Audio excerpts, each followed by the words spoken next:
The rain pounded against the cracked windows of a tiny, run-down apartment in Detroit.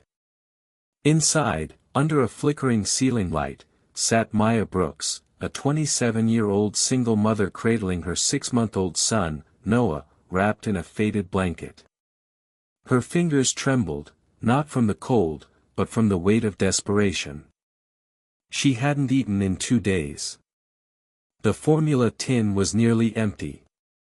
Her last paycheck had gone to rent, and the city didn't care that babies couldn't eat eviction notices.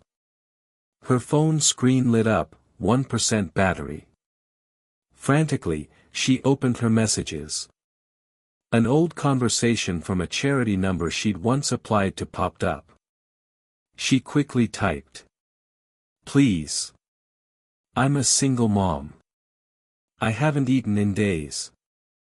I just need help to buy formula for my baby. Please, anything, $20, even $10. Just something. I'm begging you." She hit send just before the screen went black. What Maya didn't know was that she had misdialed, by 1 digit. Her desperate plea for help had landed not at a charity, but directly in the inbox of Graham Kensington, billionaire CEO of one of the largest tech companies in the world. Graham Kensington was sipping coffee in his Manhattan penthouse, scrolling through the barrage of emails and messages his assistant hadn't yet filtered. Most were predictable: partnership proposals, press briefings, PR cleanups. But then one text caught his eye. It was raw. Real. "I just need help to buy formula for my baby. I'm begging you." He stared at the message for a moment, something tugging at him. Most would have assumed it was a scam or a wrong number, but something in the wording, the timing. He couldn't let it go. He replied. "Who is this?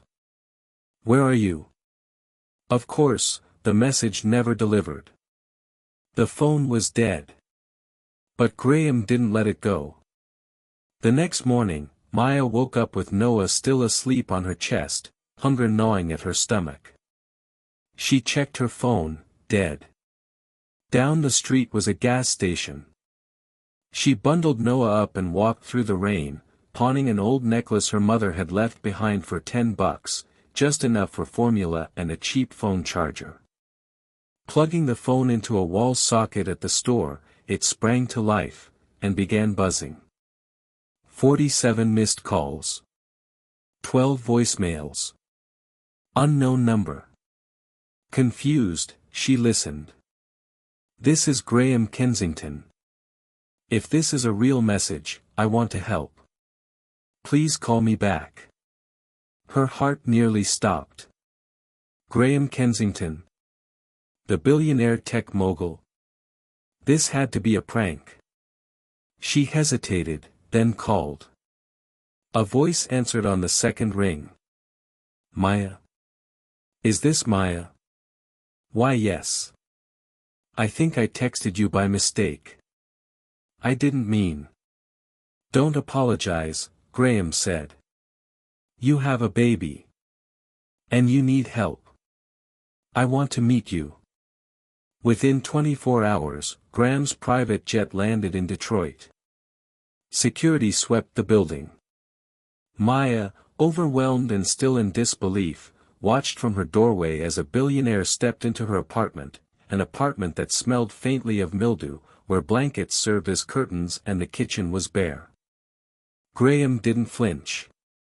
He looked at her. Then at Noah.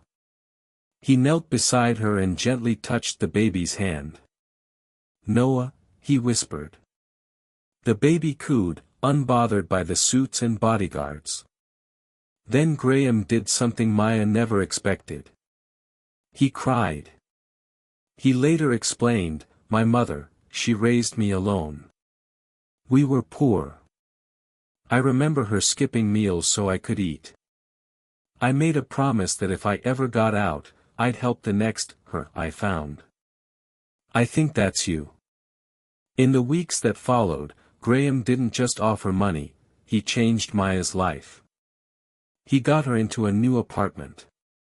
Set up a trust fund for Noah. Paid for her college education. But more than that, he believed in her.